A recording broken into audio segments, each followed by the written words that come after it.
پچھلی نشست میں سورہ عصر سے ہم نے آغاز کیا تھا، لیکن بعد میں مجھے خیال آیا کہ وہ گفتگو جو ہے وہ بہت زیادہ پھیل گئی تھی، تو اس میں جو بات کہنی چاہ رہا تھا، جو بات کہنی تھی، وہ بات جیسے بہت ساری تفصیلات میں چھپ کر رہ گئی۔ تو اگر آپ کی اجازت ہو تو آج ہم اسی مضمون کو نئے رنگ سے اور زیادہ ٹھوس انداز میں بیان کرنے کی کوشش کرتے ہیں۔ اعوذ باللہ من الشیطان الرجیم، بسم اللہ الرحمن الرحیم۔ والعصر ان الانسان لفی خسر الا الذین آمنوا وعملوا الصالحات وتواصوا بالحق وتواصوا بالصبر۔ یہ جیسا کہ پچھلی نشست میں بھی عرض کیا تھا کہ یہ بہت ہی زیادہ بنیادی نوعیت کی صورت ہے فہم قرآن میں، اور اس کے بارے میں بڑے بڑے حضرات کے بہت عظیم الشان اقوال بھی ہیں۔ تو آج کیونکہ اس تفصیل میں نہیں جانا، آج ہم بالکل اس کا تجزیہ کریں گے شاہ عبد القادر صاحب محدث دہلوی رحمۃ اللہ علیہ کے ترجمے کی روشنی میں۔ تو اس میں مجبوراً اگر کسی اور ترجمے سے موازنہ کرنا پڑے تو وہ مجبوری ہوگی، اس میں کوئی ایسا نہیں ہے کہ ہم موازنے کی نیت سے یہ کام کر رہے ہیں۔ تو اور موازنہ بھی ہوا تو نام کے بغیر ہم بتائیں گے۔ اب اس کا مفہوم ہماری زبان میں یہ ہے کہ والعصر، شاہ صاحب کا ترجمہ، قسم ہے اترتے دن کی، ان الانسان لفی خسر، مقرر انسان ٹوٹے میں ہے، الا الذین آمنوا، مگر جو یقین لائے، وعملوا الصالحات، اور کیے بھلے کام، وتواصوا بالحق،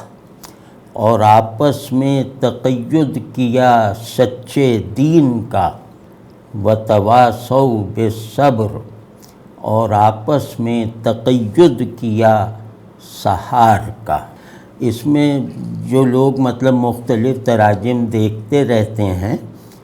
وہ انہیں یہ ترجمہ ممکن ہے کہ کچھ نامانوس سا لگے، لیکن میں اس بات پر بالکل اطمینان رکھتا ہوں اور اعتماد بھی کہ شاہ صاحب جیسا ترجمہ قرآن کا یہ یوں کہنا چاہیے کہ ناممکنات میں سے ہے۔ تو خود یہ ترجمہ قرآن شریف کے اعجاز کا ایک جیسے اعجاز پر دلالت کرتا ہے۔ تو اس میں جو العصر ہے اس کو اکثر مترجمین نے وہ زمانے یا وقت کے مفہوم میں لیا ہے۔ تو ان کی اپنی دلیلیں ہیں، لیکن یہ کہ شاہ صاحب نے اس کو بالکل ایک ایسے اس طرح ترجمہ کیا ہے کہ شاید کبھی نہ ہوا تھا، مطلب ان لفظوں میں کہ قسم ہے اترتے دن کی، یعنی نماز عصر کا وقت۔ نماز عصر کا وقت کئی مترجمین نے یا مفسرین نے مراد لیا ہے یہاں العصر سے، لیکن شاہ صاحب نے اس کو جیسے بالکل ہی مجسم کر دیا ہے کہ وہ اپنے صحیح ترین مصداق کے ساتھ دیکھا جا سکے اور ہر کوئی اسے دیکھتا رہتا ہے۔ تو یہ کمال ہے، یعنی عصر کا وقت کہہ دیتے تو اس میں اتنا زور نہ ہوتا جتنا اترتے دن میں ہے، کہ قسم ہے دن کی جب وہ اتار پہ ہو، جب وہ غروب ہونے کو جا رہا ہو۔ اسی طرح بھی ترجمے کے محاسن دیکھ رہے ہیں، پھر انشاءاللہ یہ بنیادی جو اس میں کلمات ہیں اس پر بھی مطلب کوشش کریں گے کہ اپنی طرف سے کچھ عرض کریں۔ ان الانسان لفی خسر،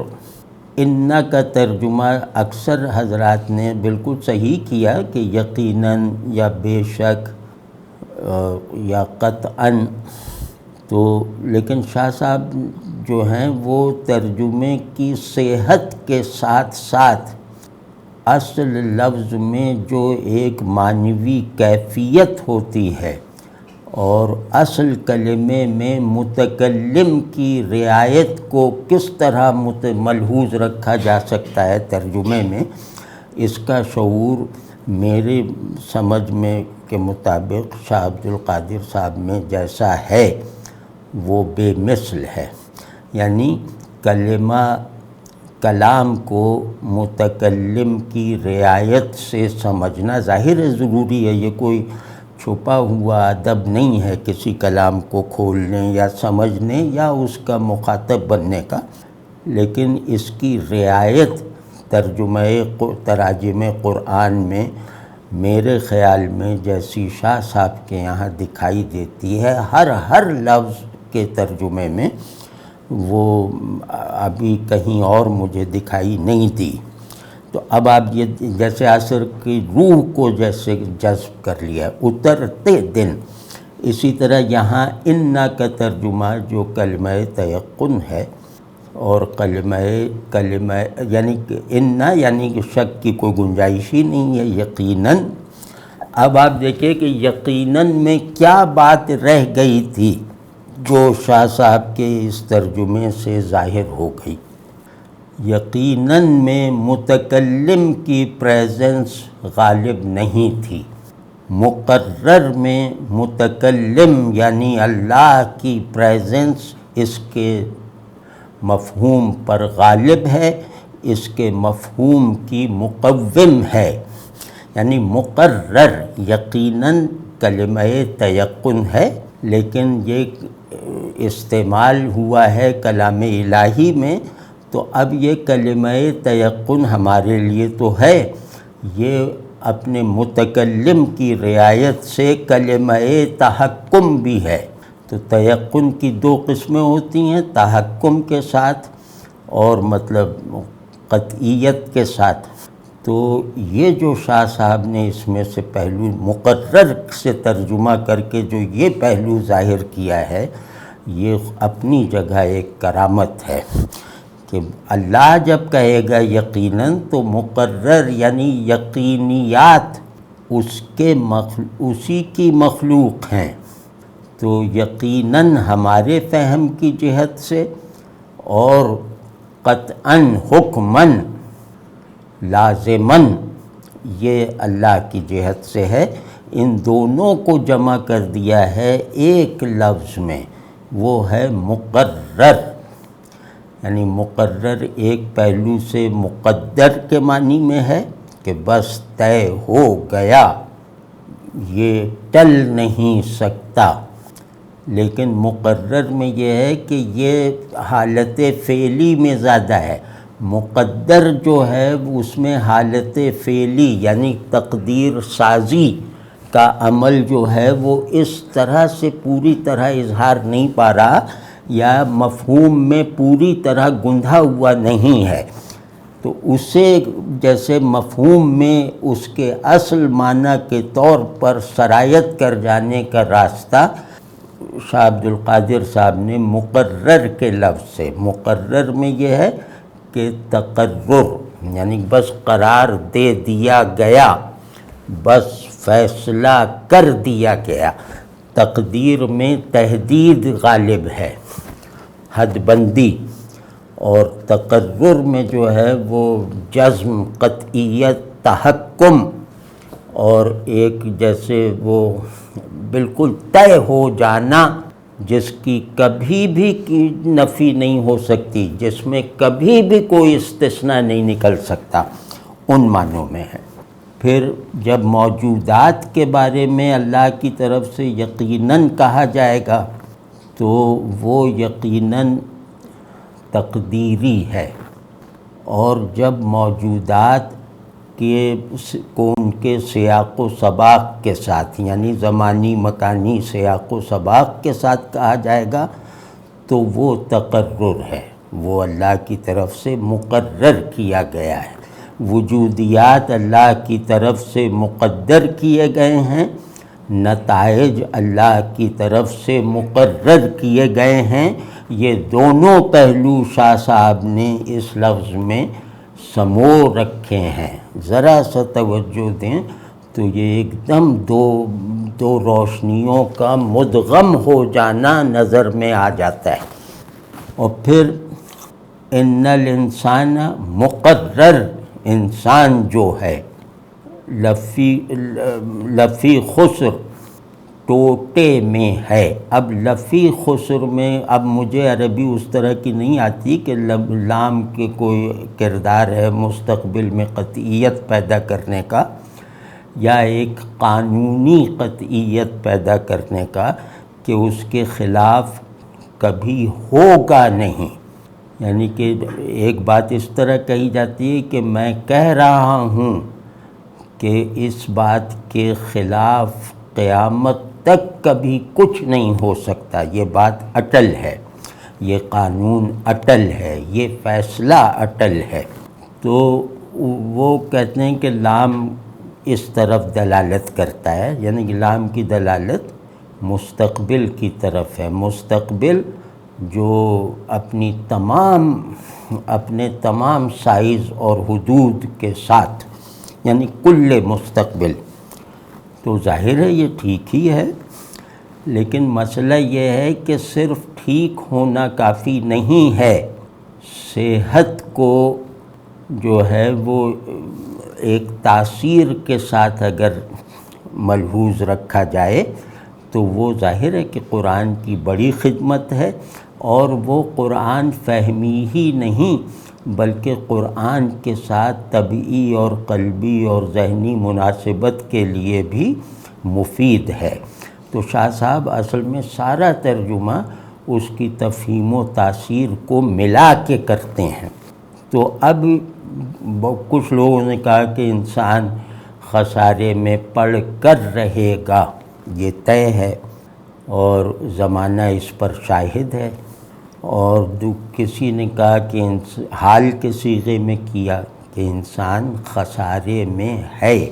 تو یہ جنہوں نے حال کے صیغے میں کیا ہے انہوں نے مستقبل کے بارے میں قطعیت کا ڈھب صحیح تر طریقے سے جو ہے وہ سمجھایا۔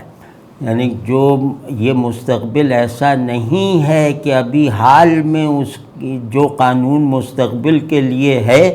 وہ حال میں وارد نہیں ہے۔ یہ جو بھی اٹل قانون ہوگا اور وہ اللہ کی طرف سے فیصلے کی حیثیت رکھتا ہوگا، اس کے لیے صیغہ مستقبل نہیں ہوگا، وہ صیغہ حال ہی مستقبل کے معنی دے گا، اور حال کی وجہ سے مستقبل کے مفہوم میں قطعیت اور شدت پیدا ہو جاتی ہے۔ یعنی مستقبل کا انجانا پن جو ہے وہ حال کے صیغے کی وجہ سے گویا بالکل پردے میں نہیں رہ جاتا، آدمی خود یہ کہہ سکتا ہے کہ ہاں میں دیکھ رہا ہوں کہ یہ ہوگا۔ تو یہ والی جو سچویشن ہے ادراک کی وہ صیغہ حال میں ہی ہے۔ تو ایک تو یہ کہ ہے سے کیا انہوں نے صیغہ حال میں کیا، اور جو کمال دکھایا ہے وہ لفظ ٹوٹے میں ہے۔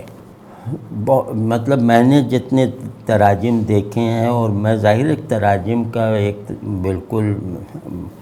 ضرورت مند رہتا ہوں، تو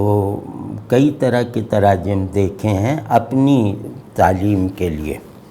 تو اس میں کہیں گھاٹے میں ہے، کہیں نقصان میں ہے، کہیں خسارے میں ہے، زیادہ تر ان الفاظ سے کیا گیا ہے۔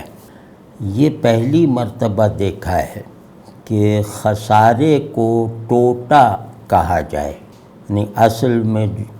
یعنی کہ جو آیت میں خسارہ ہے اسے اسی لفظ سے ترجمہ کر دینے کی بجائے اسے ٹوٹا کہا ہے، نہ گھاٹا کہا، نہ نقصان کہا، نہ خسارہ کہا۔ تو یہ دیکھنے کی چیز ہے کہ شاہ صاحب نے بالکل سامنے کے لفظوں کو چھوڑ کر یہ اپنے زمانے میں بھی نامانوس لفظ کیوں استعمال کیا کہ ٹوٹے میں ہے۔ یہ جو ٹوٹے میں ہونا ہے اس کا مطلب یہ ہے کہ انسان باعتبار خلقت باعتبار خلقت ایک ایسی حرکت کا حامل ہے جو نقص سے نقص تک پہنچاتی ہے۔ یعنی یہ پیدا ہوا ہے نقص کے ساتھ، یعنی اپنی بایولوجیکل اس میں، اور یہ زندہ رہے گا نقص میں اضافہ ہوتے ہوئے، اس کی حیت خلقت ایسی ہے، اور یہ مرتے دم تک جو ہے وہ اس نقص کو بڑھاتے رہنے والی حرکت ہی میں رہے گا، اور مرنے کے بعد بھی یہ حرکت جاری رہے گی یہاں تک کہ یہ بے نام و نشان ہو کر رہ جائے گا، یہ خاک بن کے رہ جائے گا۔ تو ان معنوں میں کہ انسان جو اب باعتبار خلقت خسارے ہی خسارے میں ہے، یہ خسارہ اس کی خلقت میں گندھا ہوا ہے، اس کی بایولوجیکل جو بناوٹ ہے اور خلقت ہے، یہ خسارہ اس میں گندھا ہوا ہے، یہ کون و فساد کے اصول پر ہے۔ تو اب یہ ظاہر ہے ہر آدمی خود اپنے طور پر بھی اس بات پر شاہد ہے کہ انسان ایک جسمانی وجود کے طور پر، وہ جسم جس میں دماغ بھی ہے، جس میں ارادہ بھی ہے، جس میں شعور بھی ہے،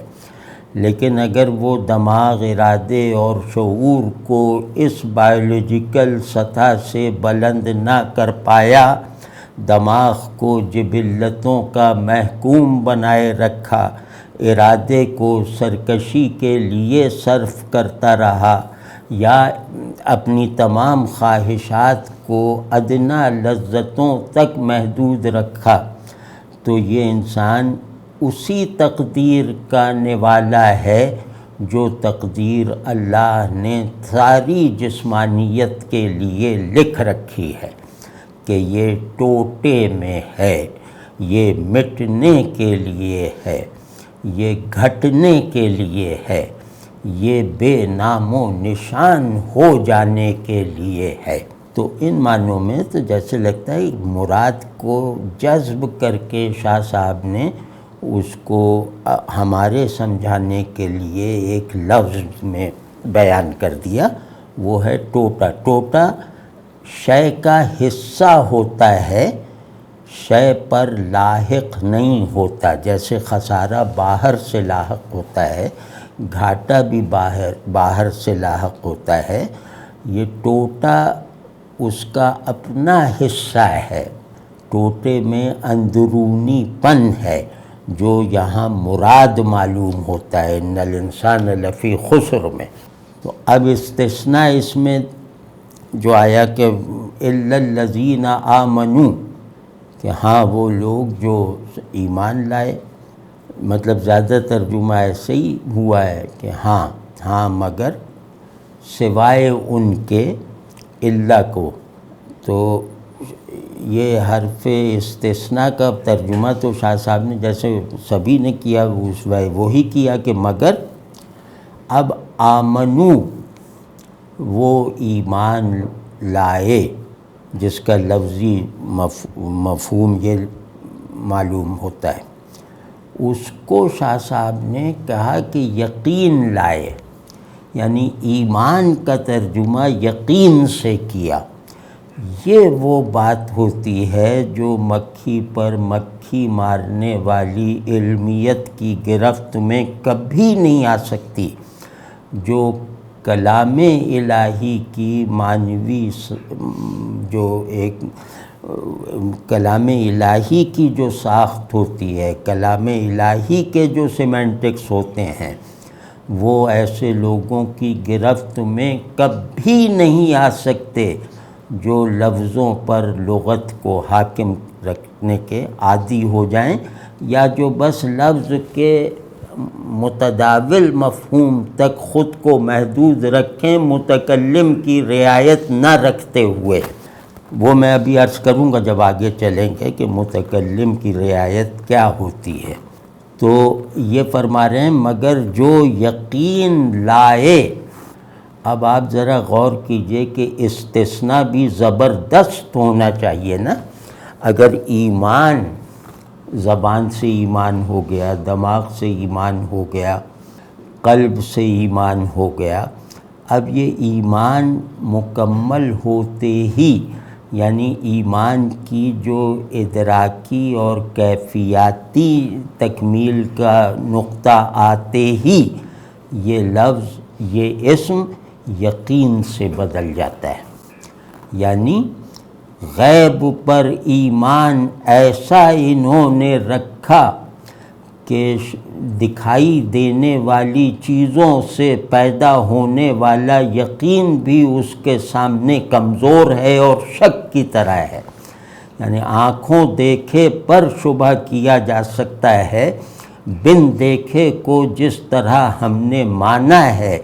اس پر شک نہیں کیا جا سکتا۔ تو ایمان جب شک اور وسوسے کی تمام سرحدوں کو جو ہے وہ پھلانگ جائے، تمام رکاوٹوں سے خود کو آزاد کر لے،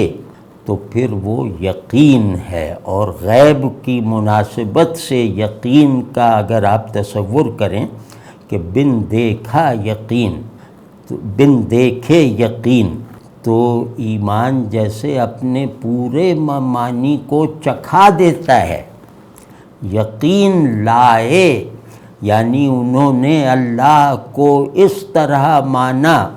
کہ اس کا اندیکھا پن بھی جو ہے وہ ان کے تیقن میں اضافے کا ذریعہ اور سبب اور بنیاد بنا،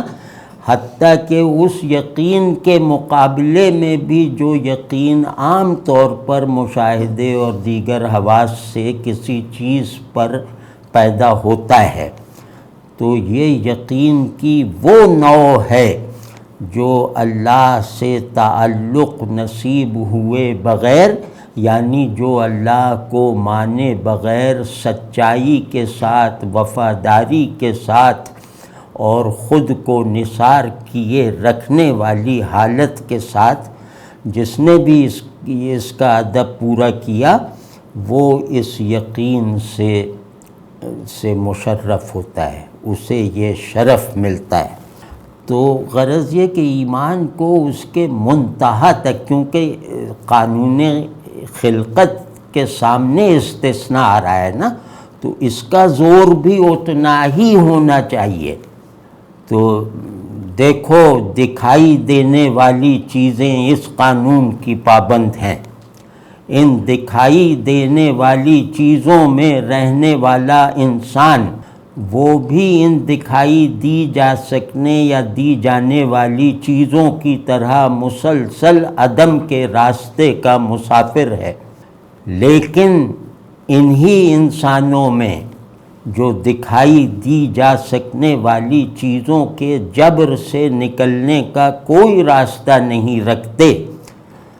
ان میں کچھ ایسے لوگ ہوں گے جو اندیکھے کو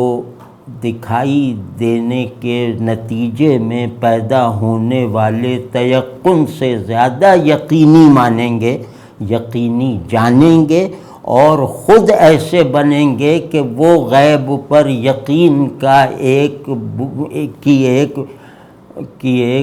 جیسے مسکت دلیل بن جائیں۔ تو یہ بہت بڑے مطلب یہ آدمی کو ہلا کے رکھ دیتا ہے یہ ترجمہ۔ یہ قرآن نہیں ہے، لیکن یہ کہ یہ قرآن کو نہ سمجھ سکنے والوں کے لیے ایک ایسا تحفہ ہے جو قرآن کو سمجھ سکنے والی اکثریت کے حصے میں نہیں آیا۔ یہ شاہ صاحب کا احسان ہے، شاہ صاحب کا کمال ہے۔ تو یہ ہوا کہ ایمان کو یقین سے ترجمہ کیا، اور ایمان بالغیب کے معنی میں یقین سے ترجمہ کیا، اور اس کا سبب جیسے یا اس کی تاثیر وغیرہ اسباب وہ میں نے جیسے عرض کیے، لیکن یہ بات یاد رکھیں کہ اٹل بات کے مقابلے میں یعنی قانون عام میں استثناء چھوٹا نہیں ہوتا بلکہ اس سے بڑا ہوتا ہے۔ تو یہاں بھی قانون عام بیان ہوا خسارے کا، اور پھر استثناء بیان ہوا۔ استثناء اس قانون عام پر حاکم ہے، یہ قانون عام اس کے آگے جو ہے وہ کمتر ہے۔ تو یہ اس بات کی رعایت رکھتے ہوئے کہ قانون خلقت اور قانون ہدایت میں دونوں میں اگر موازنہ ہو جائے، دونوں ہی کی نسبت یکساں طور پر اللہ سے ہے، لیکن جب بھی اس سے موازنہ ہوگا تو قانون خلقت میں کسی مخلوق کو قانون ہدایت کی بدولت جو استثناء ملے گا وہ کل قانون خلقت سے بہت زیادہ ہوگا، معنی کے اعتبار سے بھی، حکم کے اعتبار سے بھی، مرتبے کے لحاظ سے بھی۔ تو یہ سب یقین لائے میں شاہ صاحب نے سمو کر جیسے ہمارے اندر منتقل کر دیا ہے۔ اور کیے کام بھلے، اور کیے بھلے کام، اب وعملوا الصالحات، اور انہوں نے کیے نیک کام، اچھے کام، خیر والے کام، یہ سب ٹھیک ہے، مطلب ترجمے سبھی ماشاءاللہ سبھی ٹھیک ہیں، سب عالموں کی طرف سے کیے گئے ہیں، لیکن یہاں بھلے کام میں بھلا جو ہے وہ صالح کا مکمل ترجمہ ہے۔ اب کوئی یہ نہ کہے کہ صالح تم کیا جانو، عربی جانتے نہیں۔ اسما جو ہیں وہ اس طرح کے زبانی اختلاف سے آزاد ہوتے ہیں، لسانی اختلاف سے۔ یہ اسم ہے صالح، اور یہ اردو کا بھی لفظ ہے، عربی ہی معنوں سے بھرا ہوا اردو میں بھی ہے۔ تو صالح کہتے ہیں فطرت خیر کی پروڈکٹ کو، یعنی یہ جو صالحیت ہے اس میں باہری پن نہیں ہے، یہ پورا کا پورا باطنی ہے۔ واضح ہے نا؟ صلاح یہ جیسے نیکی نفس میں راسخ ہو جائے تو پھر اس نفس کے کہنے پر وجود میں آنے والا عمل، یہ عمل صالح ہے۔ تو اس میں صالح کو بھلا جو کہا ہے اس میں اس کے باطنی ہونے کو غلبہ دیا ہے، عین مراد قول کے مطابق انشاءاللہ۔ کیے بھلے کام، بھلے کاموں میں خیر بھی ہے، حسن بھی ہے، اور نفس کی جیسے نفس مزکہ کا اظہار بھی ہے۔ تو صالح نفس مزکہ کی حالت کا عملی اظہار، یہ صالح عمل ہے۔ اور وتواصوا بالحق، اور آپس میں تقید کیا، وتواصوا، اور آپس میں تقید کیا۔ اب یہ تقید واقعی مشکل لفظ ہے آج، اور ہماری نالائقی کی وجہ سے، ہماری کم ذوقی کی وجہ سے، ہماری بے حسی کی وجہ سے، ہماری پستی فطرت کی وجہ سے، کہ ہم نے زبان میں اضافے کے بجائے زبان کو سکیڑنے پر توجہ رکھی۔ اب یہ تقید عام محاورہ تھا اردو کا، اور یہ ہماری جہالت پسندی کی وجہ سے جو ہے وہ متروک ہو گیا۔ تو خیر، تو آپس میں تقید کیا۔ تقید کہتے ہیں ایک دوسرے کے لیے خوشگوار انداز سے بائنڈنگ نصیحت کرنا۔ تقید بائنڈنگ ہوگا نا، قید والا۔ تو تقید اس نصیحت کو کہتے ہیں، یا اس یاد دہانی، یا اس وصیت، یا اس فرمائش کو کہتے ہیں جس کو سن کر دوسرا آدمی مطلب پورا کا پورا اختیار کر لے بلا چون و چرا، یعنی جو کہا بھی جائے تو بائنڈنگ ہے، اور سنا بھی جائے تو اسے بائنڈنگ بنا کر یا بائنڈنگ جان کر سنا جائے گا، خلاف ورزی کی ادنا سی نیت کے بغیر۔ اس پر عمل نہ بھی ہو سکے تو وہ ندامت اور استغفار کا موجب بنے گا۔ تو اس کو کہتے ہیں تقید۔ ایسی نصیحت جو ہم ایک دوسرے کو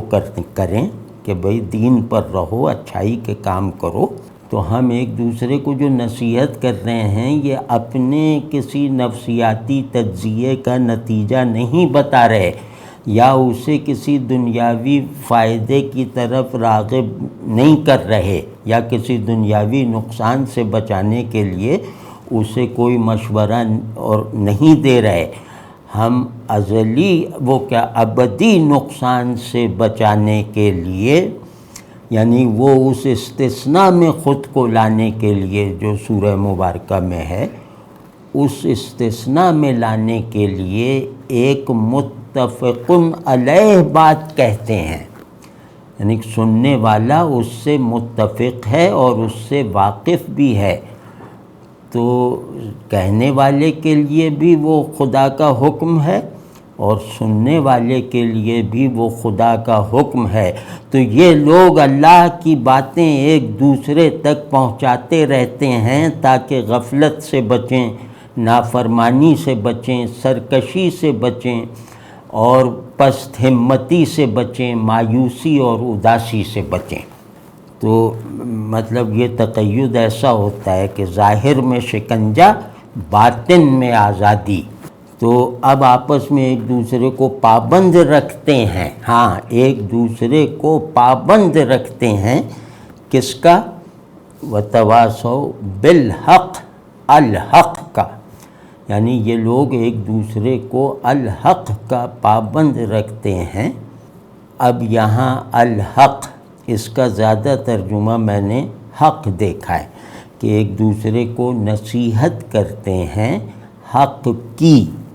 کہ حق پر رہو۔ تو وہ ظاہر ہے تو لفظ ہی وہ اصل کے مطابق ہے، لیکن یہ حق پر رہو ہمیں کچھ سجھاتا نہیں ہے، جیسے ہمیں اندر سے روشن نہیں کرتا۔ یہ ایک محض ایک مفہوم کے طور پر بس ہمارے حافظے میں تو چلا جاتا ہے کہ بھئی حق پر رہنا ہے،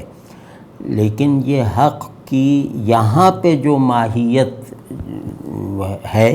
اس کلمے میں، یہاں اس سورہ مبارکہ میں الحق کی جو معنویت اور ماہیت ہے وہ اس میں نہیں آتی کہ حق کی نصیحت کرتے نہیں، بہت رسمی سی بات ہو جاتی ہے۔ تو شاہ صاحب فرماتے ہیں سچے دین کا آپس میں تقید کیا، سچے دین کا ایک دوسرے کو سچے دین کا پابند بنائے رکھتے ہیں، پورے اطمینان نفس کے ساتھ، پورے قبول قلب کے ساتھ۔ تو یہ سچا دین کیوں کہا ہے وہ میں ابھی عرض کروں گا، لیکن بہرحال یہاں تو ترجمہ، اور اس میں اس ترجمے کو دیگر تراجم پہ جو ہم ترجیح دے رہے ہیں اس کے کچھ فوری اسباب عرض کر رہے ہیں۔ تو حق ایک تصور سا ہے، مطلب اس کا مصداق نہیں پیدا ہو پاتا کہ، اور حق یعنی حق کی نصیحت کرتے ہیں تو حق جیسے ایک قانونی اسٹرکچر سا ہے، اور وہ بھی مطلب بٹا ہوا ہے مختلف مصداقات میں، مختلف چیزوں میں، کہ حق پر رہنا چاہیے۔ اب اس میں یہ بھی ہے کہ سچ بولتے رہو، نماز پڑھتے رہو، لوگوں پہ زیادتی نہ کرو، ظلم سے بچو، یہ سب آ جاتا ہے، لیکن وہ جو ایک بات ہوتی ہے نا کہ 100 باتوں کو سمیٹے ہوئے ایک بات میرے اندر جیسے جذب ہو جائے، اتر جائے، وہ والی بات کسی ترجمے میں نہیں ہے سوائے اس ترجمے کے، اور وہ یہ ہے کہ یہ سچا دین، یہاں الحق سے مراد ہے دین اسلام، سچا دین یعنی حق کو سچ کے معنی میں لے کر الحق ہونے کا جو ہے وہ الحق سے مراد کو بیان کر دیا، وہ ہے سچا دین۔ تو اور وتواصوا بالصبر، اب ایک اور کرامت دیکھیے آپ، وتواصوا بالصبر، اور آپس میں تقید کیا سہار کا، مطلب حد ہے کہ صبر کا ترجمہ سہار کرنا، مطلب حد ہے۔ یہ لگتا ہے کہ یہ الہامی بات ہے، یہ آدمی نہیں آدمی اپنی اس صلاحیت سے بہت مشکل ہے کہ اس حد کو پہنچے، مراد متکلم کو مفہوم بنانے اور مؤثر مفہوم بنانے کی اس حد کو پہنچ جائے مترجم، یہ تقریباً محال ہے ہمارے خیال سے۔ تو اب آپ یہ دیکھیں کہ سہار، صبر کا ترجمہ سہار، تو لوگوں نے کچھ تو صبر ہی سے کیا ہے ترجمہ، کچھ نے ثابت قدمی سے کیا ہے، کچھ نے استقامت سے کیا ہے، اور سب صحیح، بالکل ظاہر ہے کہ بہت صحیح، بالکل صحیح، لیکن ان کی صحت لسانیاتی اور لغوی ہے، ان کی تاثیر وجودی نہیں ہے، بس یہ فرق ہے شاہ صاحب اور دیگر تمام اردو تراجم قرآن میں، کہ شاہ صاحب معنی کو وجودی بناتے ہیں، محض ذہنی نہیں رہنے دیتے، محض مفہوم نہیں رہنے دیتے، جیسا کہ اللہ کے خطاب کا ہم پر حق ہے، تو وہ اللہ کے قرآن کے کلمات کو کلمات وجود بنا کے دکھاتے ہیں، اور ہمیں گویا اس کو ایک پہلو سے ہم محروموں کو بھی جو اس سے جاہل ہیں ان کے جہل کو بھی مکمل محرومی کا سبب نہیں رہنے دیتے، اور انہیں بھی کچھ نہ کچھ چکھا دیتے ہیں۔ تو سہار کہتے ہیں برداشت کو، یعنی کہ ہر آدمی میں برداشت کی ایک حد ہوتی ہے نا، کہ کوئی آدمی 100 کلوگرام وزن اٹھا لے، اس سے آگے نہیں، کسی کوئی 150 اٹھا سکتا ہے وغیرہ وغیرہ، مطلب میرے اندر چیزوں کو جھیلنے، چیزوں کو اٹھانے اور بڑے بڑے بوجھ جو ہے وہ کندھوں پر لادنے کی ایک حد ہے، اس حد کو سہار کہتے ہیں، اور یہ باطنی ہے، یہ ملکہ ہے، یہ صلاحیت ہے، یہ میری حد وجود ہے، یعنی حد ذہنی بھی ہے کہ میں اس سے زیادہ نہیں سمجھ سکتا، لیکن یہاں مراد حد وجودی ہے کہ میں اپنی تمام وجودی قوتوں کو صرف کر کے بھی اس حد تک جو ہے وہ چیزوں کو اٹھا سکتا ہوں، ان کا ذمہ لے سکتا ہوں، یا کاموں کو نبھا سکتا ہوں، یعنی میرا ساری صلاحیت فعل اور صلاحیت برداشت وہ سہار ہے۔ یہ صبر کا ذائقہ رکھنے والا ترجمہ ہے یہ لفظ۔ صبر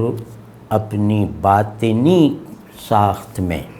صبر اپنے وجودی فنکشنلزم میں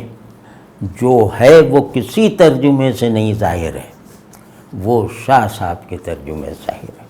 اور اس لفظ میں صبر کے دیگر لغوی مفاہیم، ثابت قدمی وغیرہ، وہ سب سمٹے ہوئے ہیں، لیکن حسب مراتب سمٹے ہوئے ہیں۔ تو سہار، اب شاہ صاحب یہ ضرور کرتے ہیں کہ لفظ کی انٹرنلائزیبل میننگ جو ہے نا اس کو ترجیح دیتے ہیں، وہی ماہیت ہوتی ہے لفظ کی۔ تو یہ کام شاہ صاحب کے علاوہ مطلب کسی شاید کوئی وہم بھی نہیں کر سکتا کہ یہ ذمہ داری لے قرآن کے سلسلے میں۔ تو سہار یہ ہوگا کہ میری حد وجود، میری استطاعت کلی، تو وہ کہتے ہیں کہ وہ سہار کا تقید کرتے ہیں۔ اس کا مطلب یہ ہے، دو مطلب ہیں، ایک تو یہ کہ میرے اندر کتنی قوت ہے کسی چیز کو، کسی بوجھ کو اٹھانے کی، اس کا مجھے عموماً تجربہ نہیں ہوتا۔ ہر آدمی کو اپنی بنیادی استطاعت کا پتہ ہونا ضروری نہیں ہے۔ تو ایک تو یہ کہ یہ ہمیں آپس میں ایک دوسرے کی استطاعت کو جو ہے ظاہر رکھتے ہیں اور عمل میں رکھتے ہیں اور اللہ کے کاموں میں مصروف رکھتے ہیں، یعنی اللہ سے تعلق کے لیے تعلق نبھانے کی تمام تر صلاحیت جو مجھے دی گئی ہے، ان تمام تر صلاحیتوں کو ہم ایک دوسرے میں بیدار بھی رکھیں اور ان کو جو ہے وہ کاموں میں بھی لگائے رکھیں۔ یہ ہے سہار، یہ ہے صبر۔ دوسرا جو پہلو ہے اس کا وہ یہ ہے کہ یہ ایک دوسرے کی استطاعت بندگی اور وفاداری کو بڑھاتے رہتے ہیں۔ یہ ایک دوسرے کے جذبہ وفاداری کو وفاداری نبھانے والی بنیادی قوت میں اضافہ کرتے ہوئے جو ہے وہ منتقل کرتے رہتے ہیں، شیئر کرتے رہتے ہیں۔ تو اب وتواصوا بالصبر کا یہ مطلب اگر مجھے جو ہے وہ یوں کہیں کہ میرے لیے ایک ایگزسٹینشیل معنویت پیدا کر لیتا ہے، اور اگر یہ معنویت میرے حصے میں نہ آئے تو لغت اس کا ازالہ نہیں کرتی، یعنی صحیح ترجمہ اس کا ازالہ نہیں کرتا، تو کمال کا ہے۔ اور دوسرا یہ کہ سہار کا مطلب ہے وفاداری پر قائم رہنے والی صلاحیت، کہ میں اپنے محبوب، اپنے معبود سے تعلق میں رہتے ہوئے یا تعلق میں رہنے کے لیے میں اپنی بندگی کو جاری رکھنے کے لیے، محفوظ رکھنے کے لیے کتنے چیلنجز اور خطرات کا سامنا کر سکتا ہوں، اس کو بھی سہار کہتے ہیں۔ دوسرے یہ کہ میں اپنے بندگی والے وجود کو اپنے وجود کی دیگر قسموں کے مقابلے میں کتنا بلند رکھ سکتا ہوں، یہ بھی سہار ہے۔ میں کتنی قربانیاں دے سکتا ہوں اپنی بندگی کو سچا اور خالص اور برسر عمل رکھنے کے لیے، اس کا بھی جو جواب ہوگا وہ سہار ہوگا، کہ مجھ میں کتنی سہار ہے کہ میں اپنے رب کے لیے طرح طرح کے مرغوبات اور ضروریات کی قربانی دے سکوں۔ تو یہ صبر کا مطلب، سہار کا مطلب یہ کہ محض اللہ والا بن کر رہنے کے لیے جو ایثار، جو عزم، جو ہمت، جو برداشت، جو قربانی کا جذبہ اور جو یکسوئی درکار ہے، بلکہ واجب کی گئی ہے، ہمیں ودیت کر کے اس کی صلاحیت ہم پر واجب کی گئی ہے، تو یہ لوگ ایک دوسرے کو ان کی حقیقت بندگی سے جو ہے وہ غافل نہیں رہنے دیتے، اور ایک اپنی بندگی کے تقاضوں کو نبھانے کی جو جتنی بھی ضرورتیں ہیں، جتنے بھی مواقع ہیں، ان میں یہ ایک دوسرے کو تنہا نہیں چھوڑتے، ایک دوسرے کی جیسے ہمت بڑھاتے رہتے ہیں۔ تو یہ سہار ہے، یہ صبر ہے، کہ یہ لوگ اللہ سے وفادار رکھتے ہیں آپس کے تعلق میں، یہ آپس میں اللہ سے وفاداری کا ماحول پیدا کیے رکھتے ہیں۔ تو یہ جیسے ہو گیا۔ اب اس میں اجازت ہونی چاہیے کیونکہ یہ بہت اہم باتیں ہیں، تو اس میں اجازت ہونی چاہیے کہ ہم اس کا ایک حصہ سمجھیں آج کی نشست کو،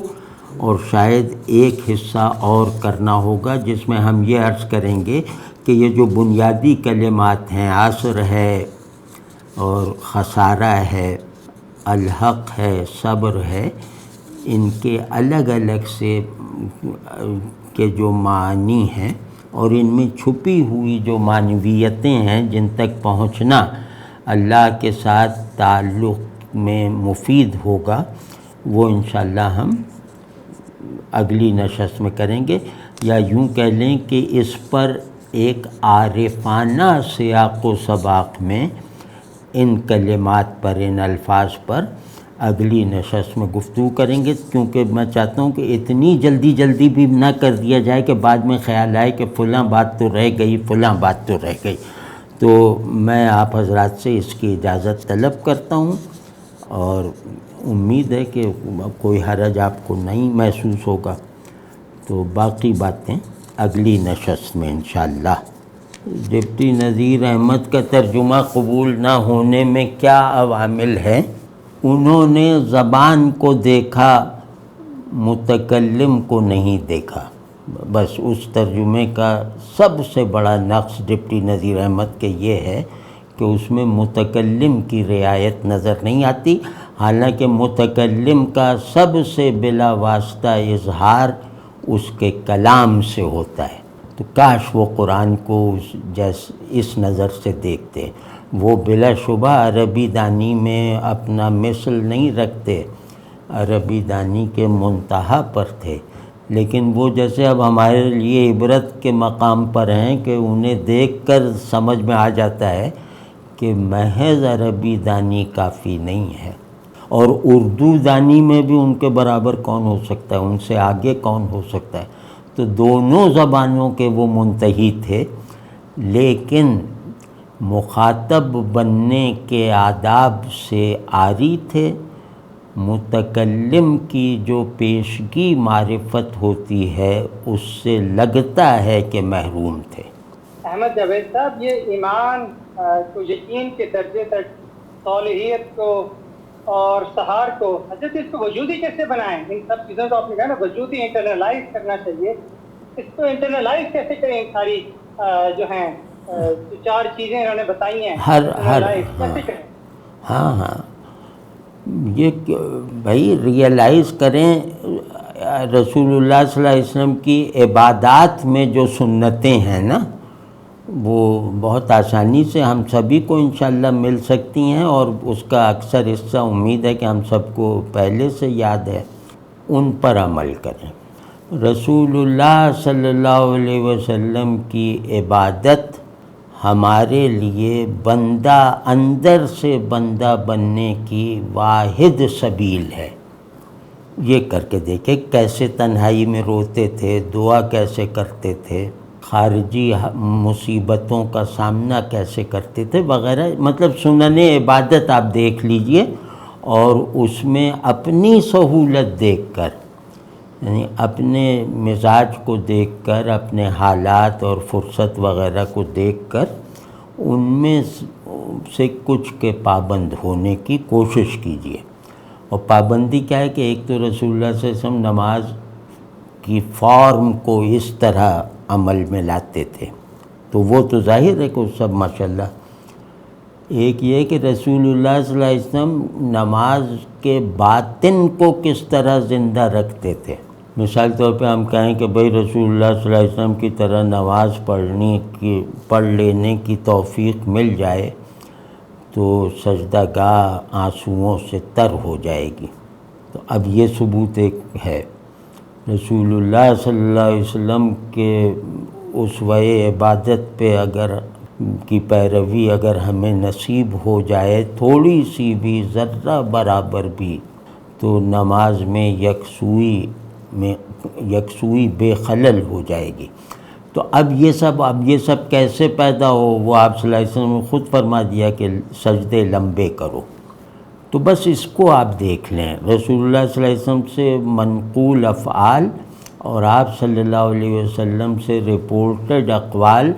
جو عبادت اور حسن عبادت سے متعلق ہیں، ان کو ذرا ہفتہ 10 دن 12 دن دیکھ لیجئے، اور اپنے حالات اور ترجیحات کے مطابق کسی ایک شق پر ذرا ٹھیک سے عمل کرنے یا اسے نقل کرنے کی کوشش کریں۔ انشاءاللہ یہ ضرور ہو جائے گا۔ یہ یاد رکھیے گا کہ اللہ کو راضی رکھنا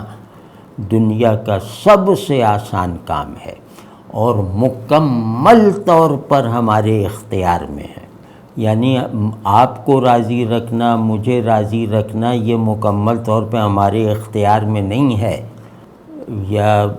دنیا کو راضی رکھنا یہ ہمارے اختیار میں نہیں ہے، اپنے دنیاوی مقاصد کو حاصل کر لینا یہ ہمارے اختیار میں نہیں ہے، لیکن اپنے اخروی مقاصد کو حاصل کرنا، اللہ کو راضی کرنا، اللہ کو راضی رکھنا، غفلت سے مکمل طور پر آزادی کی نعمت حاصل کر لینا، یہ سب چیزیں آسان ترین کام ہیں اور مکمل طور پر ہمارے اختیار میں ہیں۔ اس یقین کے ساتھ آگے بڑھیں۔